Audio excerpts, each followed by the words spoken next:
To the U.S. now, where Americans are processing yet another indictment for former President Donald Trump. The 4-count, 45-page indictment charges Trump with conspiring to defraud the U.S. by preventing Congress from certifying Joe Biden's victory and depriving voters of their right to a fair election. Trump's former vice president, Mike Pence, playing a key role in the criminal charges. It's being called an attack fueled by lies.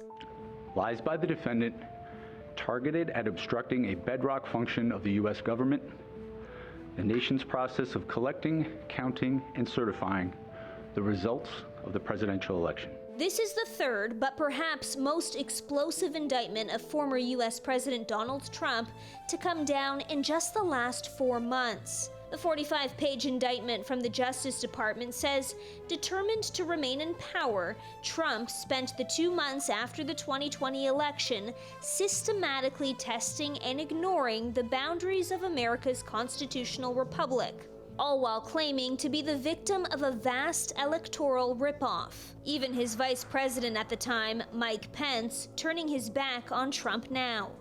Sadly, the president was surrounded by a group of crackpot lawyers that kept telling him what his itching ears wanted to hear. And while I made my case to him of what I understood my oath of the Constitution to require, the president ultimately continued to demand that I choose him over the Constitution. Pence plays a central role in the latest criminal charges against Trump. The indictment is informed, in part, by notes that Pence kept of their conversations in the days leading up to the January 6 attack on the U.S. Capitol. I want the American people to know that I believe with all my heart that by God's grace I did my duty that day. The indictment says Trump allegedly repeated the false claims about the election being rigged to make his knowingly false claims appear legitimate, create an intense national atmosphere of mistrust and anger, and erode public faith in the administration of the election. The indictment also includes 6 unnamed co-conspirators who have not been charged.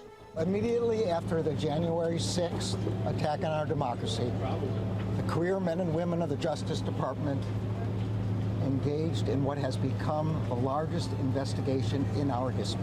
All of this comes, remarkably, with the former commander-in-chief seemingly at the height of his post-presidential powers, with polls showing him in a towering lead in the race to challenge Joe Biden for the White House. Trump is set to make an initial appearance in federal court in Washington tomorrow. The cameras already waiting. Joining us now to talk about Trump's mounting legal troubles is expert on American political culture, Dr. Henry Giroux from McMaster University.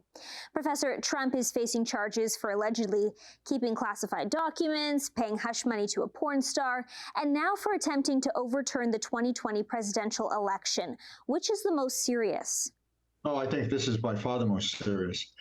And it's also the most important story because it goes right to the heart of what it means to preserve American democracy. And that is that you basically have to have a peaceful transfer of power. You have to believe in the electoral system, and you have to do everything you can to keep it intact. And I think that what these charges suggest, in almost an overwhelmingly convincing way, is that Trump lied. He, as the 4 felony counts suggest, he tried to obstruct the voting rights. He attempted to prevent the election from going forward. I mean, he did something that essentially is as criminal as it gets, and that is he tried to defraud the American people from their voting rights, and in doing so, attempted to overthrow an election. But more than that, he promulgated a culture of lies and deceit, and he enlisted numerous people in basically producing that deceit. I think the average American person basically is relatively confused about essentially how serious these charges are. I mean, the percentage of people, I think it's close to 45%, actually believe that Trump deserves to be the president of the United States. I mean, this is very serious. I mean, this is a day of reckoning. Despite all his legal troubles, Trump appears to be the front runner for the Republican presidential nomination. Are these charges having any effect on his mission to be president again?